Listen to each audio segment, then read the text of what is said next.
السلام علیکم گائز، آپ دیکھ رہے ہیں لائف سیکرٹ یوٹیوب چینل۔ دوستو، جمع کی خواہش کے لیے قدرتی وقت کون سا ہے؟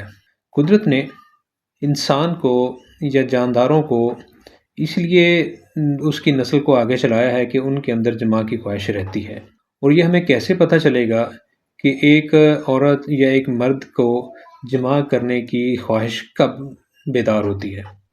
اپنے ارد گرد میں دیکھیں، عورت کے سینہ کے ابھار جب مکمل ہو جائیں، نیز عورت کو حیض آنا شروع ہو جائیں، اس وقت گویا عورت ازواجی زندگی کے قابل ہو جاتی ہے۔ اب دیکھ لیں، اب اپنے ارد گرد دیکھیں کہ جو بچے ہیں، بچیاں ہیں، ان کی عمر جو ہے نا، وہ 15 سے 16 سال کے درمیان ہی جو ہے نا وہ بلوغت کی عمر میں پہنچ جاتی ہیں۔ تو اس عمر کے حصے میں ان کو جمع کی خواہش پیدا ہو جاتی ہے۔ تو ان کو ان کی عمر کے مطابق ضروری تعلیم جو ہے نا وہ دینی چاہیے۔ یہ پیرنٹس کی ذمہ داری میں سمجھتا ہوں ہے کہ جہاں آپ ان کو دین کی، دنیا کی تعلیمیں دلواتے ہیں، اسی طریقے سے بالکل اسی طرح ان کو ان کی ازواجی زندگی کے متعلق بھی تعلیم دینی چاہیے، تاکہ کس طریقے سے اپنے معاملات کو آگے ہینڈل کرنا ہے۔ بالکل اسی طرح اگر آپ دیکھیں، جب مرد کے زیر ناف بال نکل آئیں، نیز اس کے منہ پر مونچھ اور داڑھی کے بال نمایاں ہو جائیں، تو گویا اس میں باپ بننے کی صلاحیت پیدا ہو گئی ہے۔ یہ قدرت کا ودیت کردہ ایک پیمانہ ہے۔ کچھ لوگوں کو، چونکہ آج کل ہماری خوراک ایسی ہے، ہم جو ہے جنک فوڈ کے اوپر چل رہے ہیں، کچھ بچوں کو، بچیوں کو اس سے پہلے بھی یہ خواہش بیدار ہونا شروع ہو جاتی ہے۔ اس کی وجہ ہی یہ ہے کہ ہم جنک فوڈ کا زیادہ استعمال کر رہے ہیں۔ لیکن اگر قدرت کا پیمانہ دیکھیں تو قدرت کا پیمانہ یہی ہے کہ مرد کے جب زیر ناف بال آ جائیں، داڑھی اور مونچھ کے بال نکل آئیں، اور اسی طریقے سے عورت کے جو پستان ہے وہ سینہ ابھار مکمل ہو جائے، تب اس کو جمع کی خواہش، تب وہ دونوں ماں اور باپ بننے کی صلاحیت رکھتے ہیں۔ چنانچہ اگر بلا کسی عورت کی رغبت کے، بلا کسی خیال کے مرد کو خیرش ہو اور مجامت کی خواہش ہو، تو گویا وہ طبی جمع کی خواہش ہے، اور صحیح جمع کرنے کا یہی وقت ہوتا ہے۔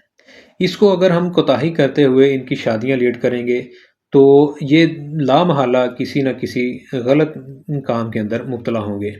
ہمیں اس چیز کا بخوبی اندازہ ہونا چاہیے، اس کے اوپر پوری کڑی نظر رکھنی چاہیے کہ جیسے ہی ہمارے بچے اور بچیاں اس عمر کو پہنچے، ہمیں اچھا اور مناسب رشتہ دیکھتے ہوئے ان کی شادی کر دینی چاہیے، تاکہ یہ غیر ضروری اور غیر فطری عمل سے بچ سکیں اور اپنی زندگیاں بھی تباہ ہونے سے بچا سکیں۔ چونکہ جب یہ قدرتی عمل کو چھوڑتے ہوئے کسی اور غیر فطری طریقے کو اپنائیں گے تو ان کے زندگیوں کے اندر لامحالہ کئی قسم کے مسائل پیدا ہوں گے۔ اب دیکھیں، جو ایڈز کی بیماریاں ہیں وہ ایسے ہی اسی چیز کا شاخسانہ ہے۔ خدا نخواستہ اگر کسی کو لت لگ جائے یا کسی کی صحبت بری ہو جائے، ان کا اٹھنا بیٹھنا، ان کا دوست احباب، حلقہ احباب جو ہے وہ غلط صحبت کا ہو، تو لامحالہ یہ اثرات ان کی زندگی پر نمایاں ہوتے ہیں۔ تو کوشش یہی کرنی چاہیے، جیسے ہی ہمارے بچے بچیاں بلوغت کی طرف آئیں، کوشش کریں کہ اچھا اور مناسب رشتہ دیکھتے ہوئے ان کی شادی کر دیں۔ اس کے لیے سب سے پہلے ہمیں خاص طور پر بچیوں کی ایسی تربیت کرنی چاہیے کہ ان کو کھانا پکانا، سلیقہ، یہ وہ گھر کے تمام امور جو ہے اس کے اوپر مہارت ہمیں دینی چاہیے۔ ہمیں یہ نہیں کرنا چاہیے کہ ہم بچی کو بٹھا کے رکھیں، کام نہ کرنے دیں گھر کے، تاکہ وہ بچیاں چونکہ پرائی ہوتی ہیں، یہ عام ہمارا کنسیپٹ ہے کہ بچیاں چونکہ پرائی ہوتی ہیں، اس کو کام نہیں کرنے دینا، اپنے گھر میں جائے گی تو کرے گی نہیں، اس کے اوپر ذمہ داری ہونی چاہیے۔ اہل خانہ کو اپنے جو ان سے منسلک رشتے ہیں ان کو کیسے اس نے لے کے چلنا ہے۔